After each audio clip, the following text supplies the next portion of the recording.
When all the nation's Supreme Court justices through 2011 were analyzed, the most common background was in private practice and state or federal judgeships. Here's a chart at your own leisure. You can study the breakdown of the background for more information. In selecting judicial candidates, presidents commonly choose people from their own political party. Those appointments allow them to institutionalize their political philosophies for years. Appointments by George Bush. George Bush selected two conservatives that certainly influenced the Supreme Court's movement to the right. Barack Obama's choice of two women, including the court's first Hispanic member, actually hasn't affected the court's direction ideology, since they replaced two liberal justices who were already on the bench.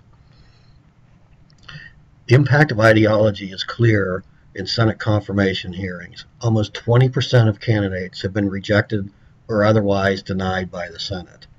From 1829 to 1877, the Senate had a record of refusing to confirm judges.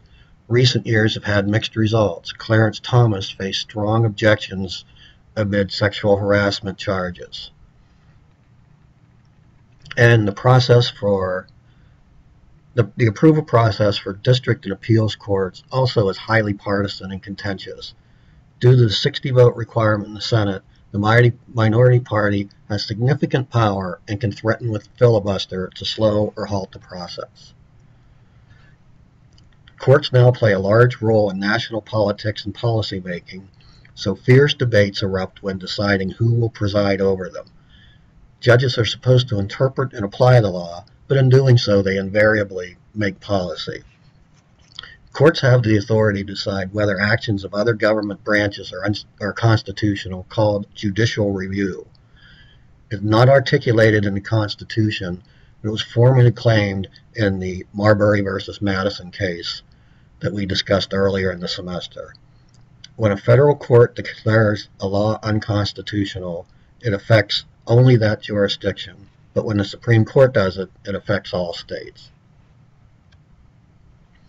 The ability of courts to act as policymakers depends on whether judges or justices are activists or restraintists. In the role of judicial activism, the court checks the activities of governmental bodies when they exceed their authority. In the role of judicial restraint, the court limits its review of other branches and relies on the decisions of elected officials and federal agencies.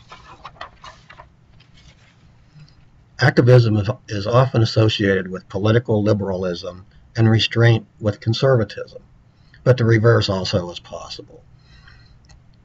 Today's most conservative judges are regarded as restraintist, though they may become more activist under President Obama. Judges' actions can be based on strict construction, which means the judges look to the letter of the law, or broad construction, which is really the judges determining the context and purpose of the law. The political views of the justices influence the policies that they make.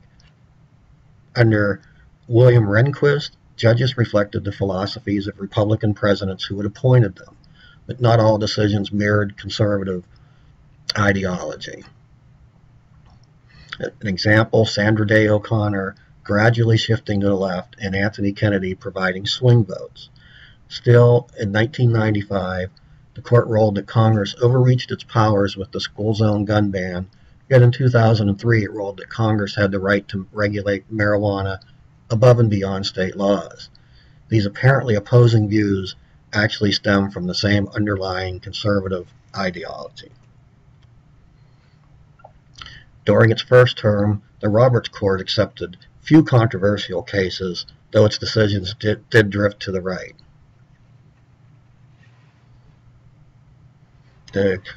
For instance, the court has ruled in favor of gun owners' rights and lethal injection execution, came close to overturning civil rights precedents in 2009, and it struck down campaign finance laws in the Citizens United versus FEC case in 2010. The power that federal courts exert on society is great, but political checks do exist, and they limit the amount of judicial review and activism that is exercised. The president has several important methods of checking the judiciary and the executive branch. Since the Supreme Court has no enforcement powers, it is up to the other two branches to oversee judicial implementation. Only in rare cases have presidents refused to implement a Supreme Court decision, usually relying on their power of appointment instead. Also up to state, local, and federal legislatures to allot the funds to carry out court rulings. This represents a very effective check on the nation's court system at all levels. If the legislative branch opposes the court's interpretation of the constitutions, the legislatures themselves can propose a constitutional amendment. One of the examples is the 16th Amendment, overturning a court ruling that the income tax was unconstitutional. And if legislatures consider a court's ruling erroneous, they can overturn it by rewriting old laws or enacting new ones. And finally, although the public has no direct influence on selecting federal judges, it can't ignore their ruling or pressure officials to ignore them. Justices and judges can be influenced by social trends.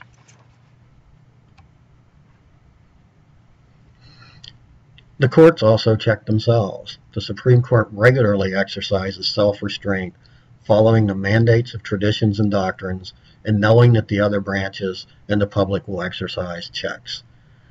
The court shows restraint in that it only hears valid cases, rarely makes sweeping decisions, and follows established precedents.